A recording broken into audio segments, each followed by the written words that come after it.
Welcome to Juniper Ridge. So we do cooking, barbecuing, outdoor projects, upholstery, canning, food preparation, all kinds of different stuff here. Today we're gonna do a quad seat. So everybody's got quads all over the place, all over the country, all over the world. So a lot of times when you let them go this long, they get tore up really bad. And so I want to show you how to do a quad seat, and it takes a little skill. I've been doing them for a lot of years. I've done thousands and thousands of them. Just put out 5 or 6 last week. So, but this one's in pretty rough shape. And most of you probably don't know what a staple puller is, but that is a staple puller. If you can get one of those, great. Most of you probably don't have one. I'll be using it some, but we're going to go with just a flat screwdriver to start. So just get in there, get behind the staples, run down, and just pop them up.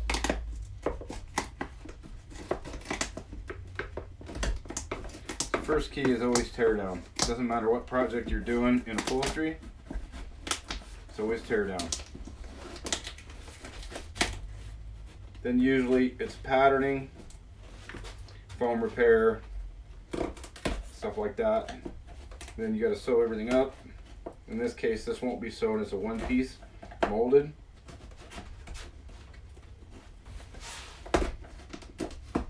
And you can go online and buy custom fit covers. I don't tend to use those because most of them are made with Asian products. Asian vinyl. And Asian vinyl, the problem with it is it's rice based. And as you know, these are for outside use. So when you're outside with your quads in the sun, rice, what does it do? It biodegrades. So you're not going to get hardly any lifetime out of that seat cover that you purchased.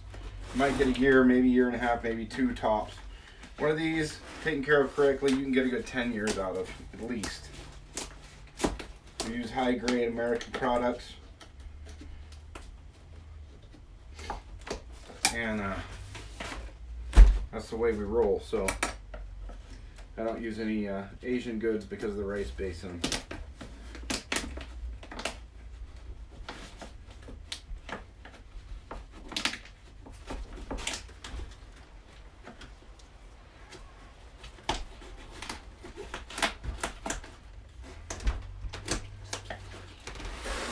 Here in a little bit I'll show you how the staple puller works, how to use it.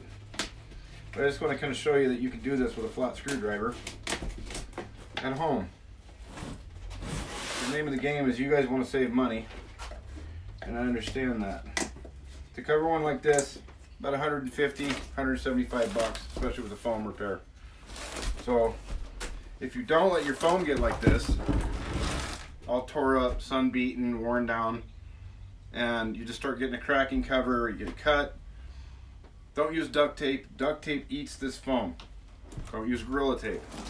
Okay, best thing to do is recover the seat.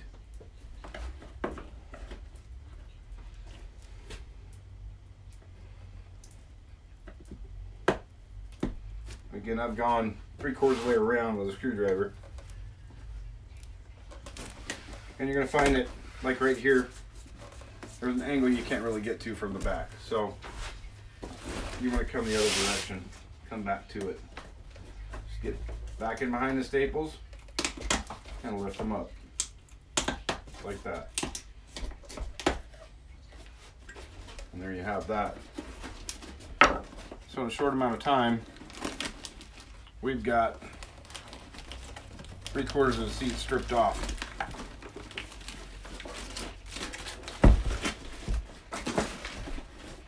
All that remains is the front.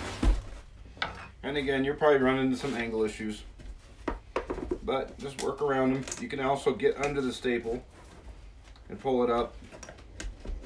I don't know if you can quite see that, but you just get the edge of your flat screwdriver and use that just like the staple puller right here, because these, the intention is you get under the staple and pull it up. Okay. Okay? Yank them out. And here's one that's not done. Right up it goes. So that's how the staple puller is used. But I don't imagine that most of you will have one, because it is a specialty tool. Good set of dikes, very important, because that's what you pull your staples out with. Okay, so really you can utilize flat screwdriver, side cutters, and they're also known as dikes. Not in a bad way, so no offense intended. We'll get this stripped off here, and then we're going to get into foam repair. And the thing with that, the compressor's a little loud, so I won't have a ton of talking during foam repair, so I'll probably just add some tunes in there, but I'll explain it before I get going so you have an idea of what to do.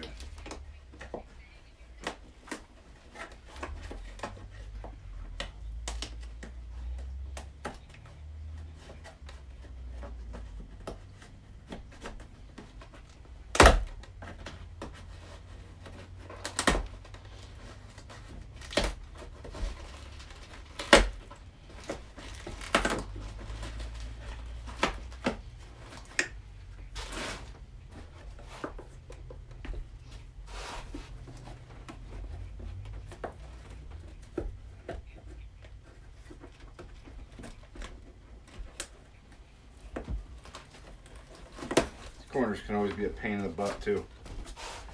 And then you're going to see that sometimes they have, like on this, we've got a cross staple here. So take your screwdriver, get up under that guy.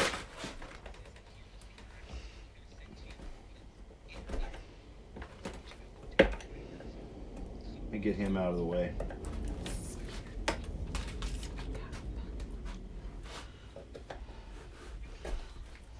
Make sure you get behind the staples. That'll be a good example once we get down in there.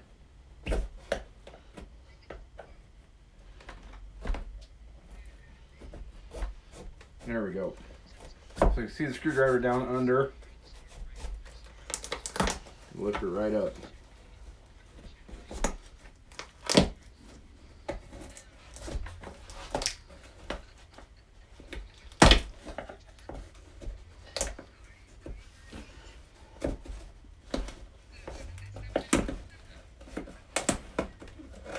There you have that.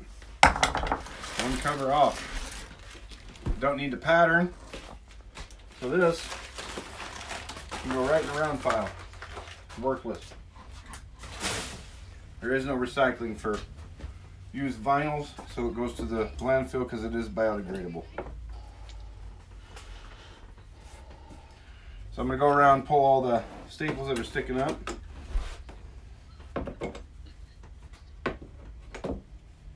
Then I'll come back around with my staple puller and get any of the ones that didn't pull with the screwdriver.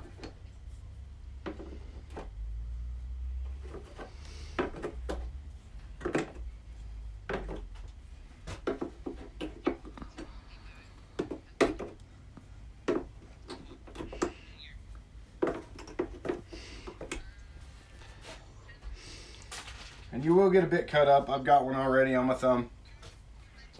Part of the process. Staples are sharp, just be careful what you're doing. I tend to go so fast that I cut myself up pretty good sometimes. Part of the game.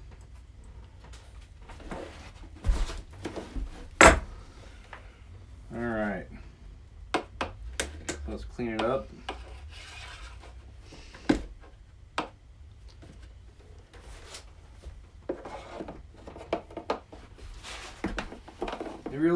It's better if you don't leave staples in the seat and try and staple back over them, because you're going to bend the staples. You're not going to have good contact, and it looks absolutely horrendous. It's just a big old spider web. So the best thing to do is remove them all.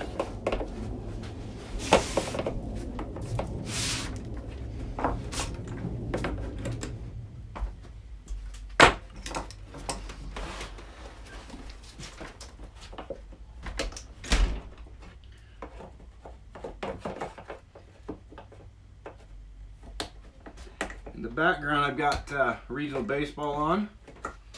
Stanford and Yukon, Super Regional, 3-2. I think we're in the top of the third. So I just put a game on. I got a TV out here. Or I can put tunes on, whatever, and just work away. This is kind of my little domain. I got a wood stove in here for heat.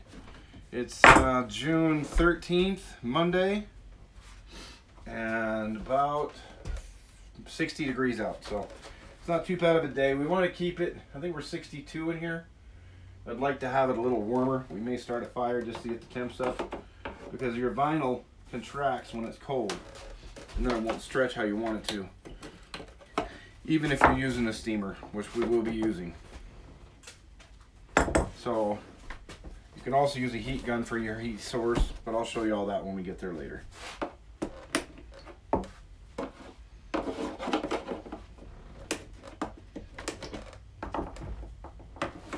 Now we're just going to get her all cleaned up, nice and pretty.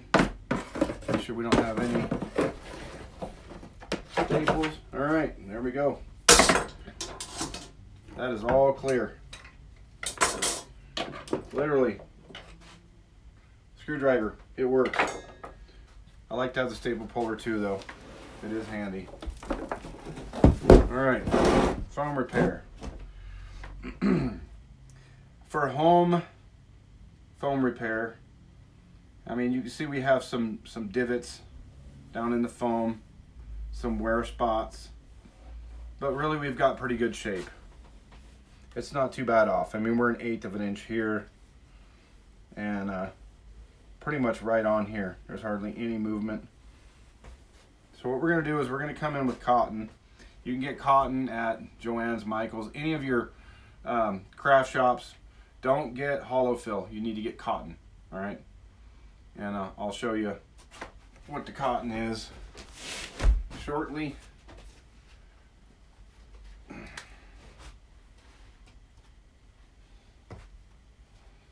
So it's just good old made in America cotton. And that's what we're going to use. So basically what we're doing is we're refilling what's been worn out. And the cotton's going to compress. Okay, and we're going to fill in any little divots. This is a natural indent here that stays. We're going to fill this guy in. All these little divots that we need to fill in, we're going to rectify that with cotton. Okay, so I'm going to get the compressor fired up. You're not going to be able to hear much, but that's kind of the game plan. And we'll just kind of go through this. We'll probably have music or something on the video.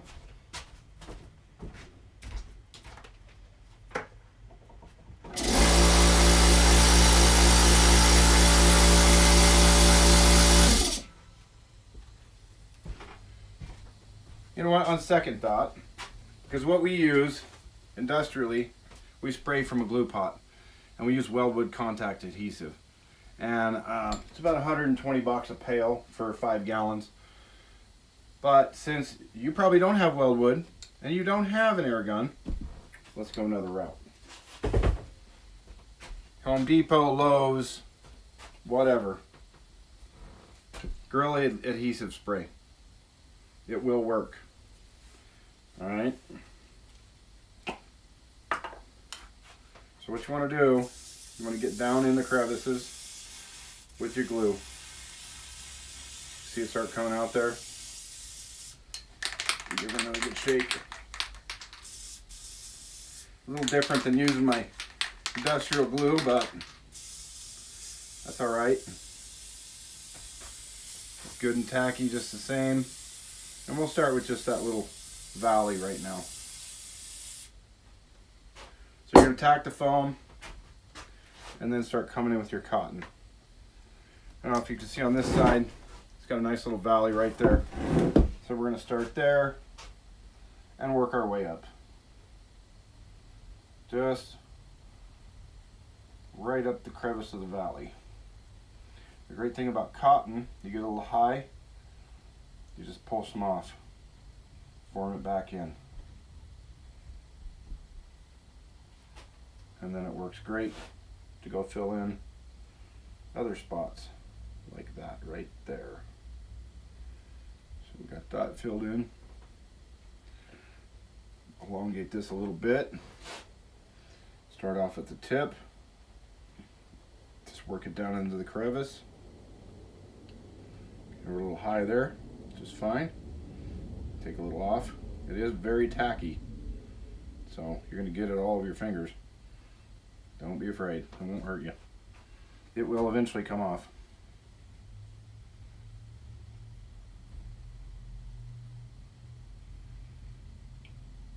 You don't have to go with one piece all the way. It's a great thing about cotton, it self-fills back in. A little short there.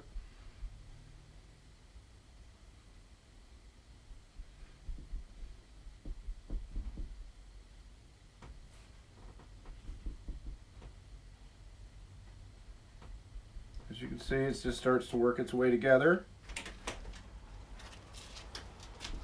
Dad.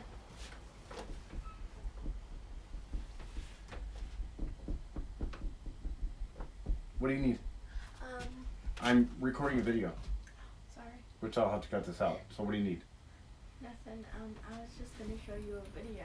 I don't have time right now, honey. Alright. What are you making a video Of recovering the seat of? For who? for my channel.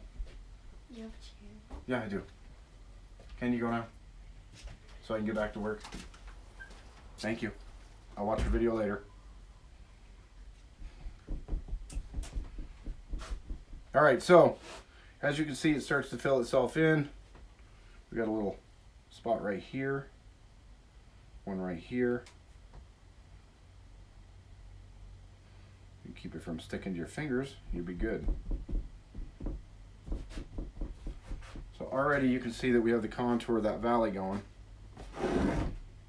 We're working our way back up. Now we're going to come this way.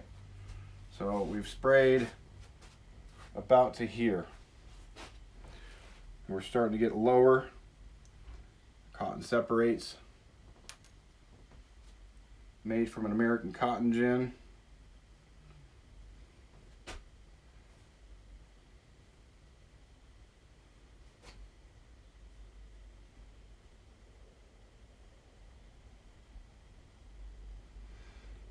And we're going to be a little tall, but that's okay.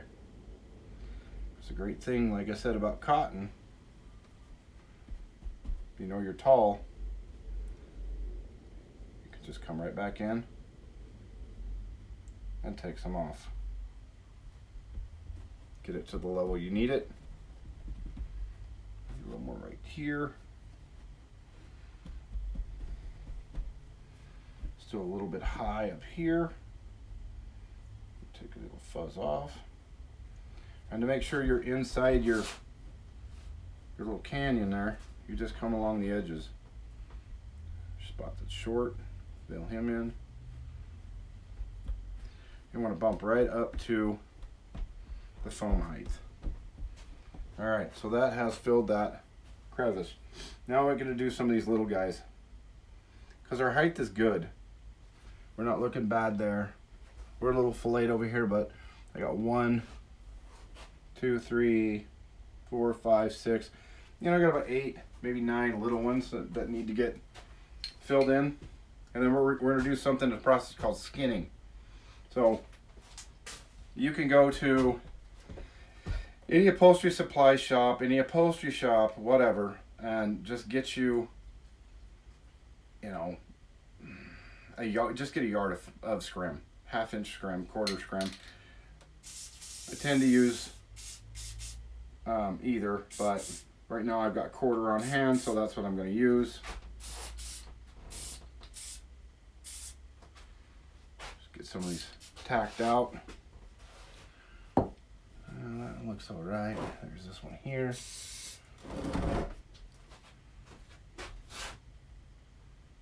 That looks pretty good. And what'll happen is when we skin over the top of this, it's going to take all of this ruffle and it's going to flatten everything back out. So we're going to have a nice original shape again to cover to. All right. So let's go to patching these little guys.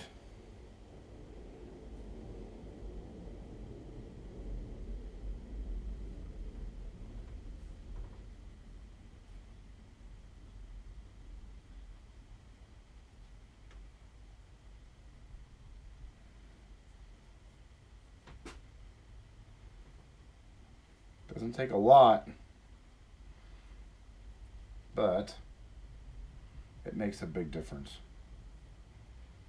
You got potholes in your seat, you got to smooth them out. And this cotton is really good because it compresses. It's actual, really good padding. The spot there I missed. All right, that'll be good. And one thing you won't have to battle with since you're using the Gorilla Spray is, like with our gun, just shooting at 90 psi. So when I go to shoot my glue on here, it tends to move and rattle my cotton. So I got to get back a long ways to shoot my glue. Whereas with this, it won't move it at all.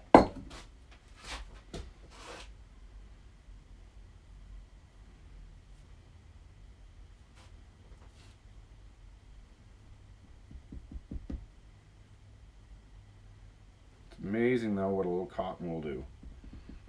Now, for bigger foam problems, we come in with our foam cutter. What you're gonna know as an electric meat cutter. This is your biggest friendly tool when you're working with foam.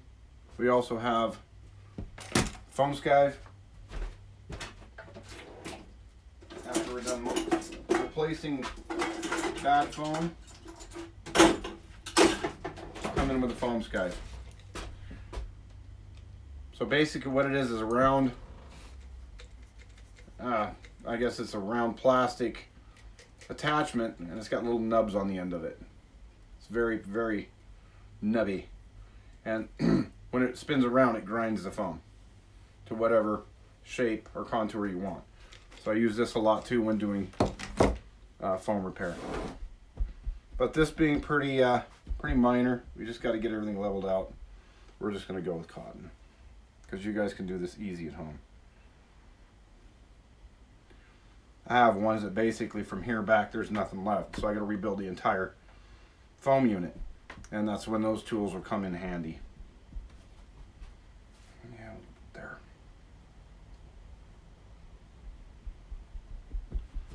All right. Get this little guy over here.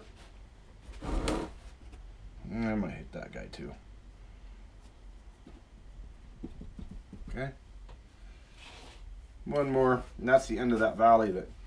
That's obviously where the seat ripped first. And they just let it go.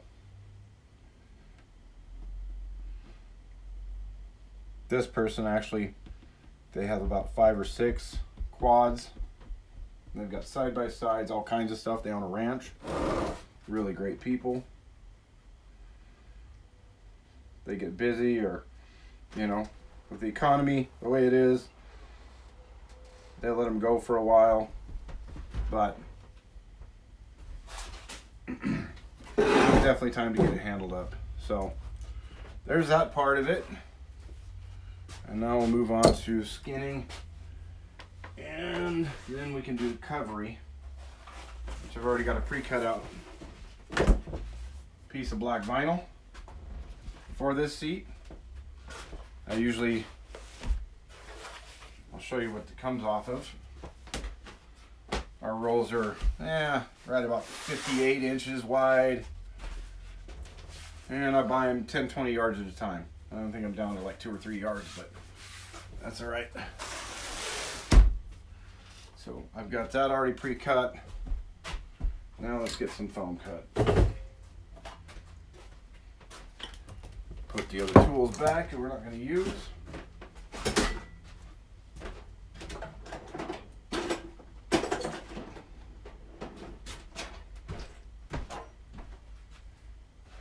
And we're a little messy because school just ended Friday.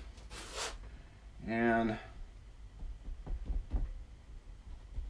I was working weekends and nights and everything else. So now it's time to get back into the shop and get some work done.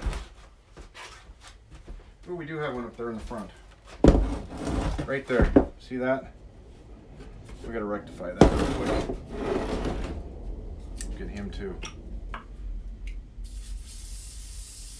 And maybe you say, well, how's cotton gonna hold on the edge? Actually, really well. Cotton conforms to the angle of the seat. Where it's actually really outstanding.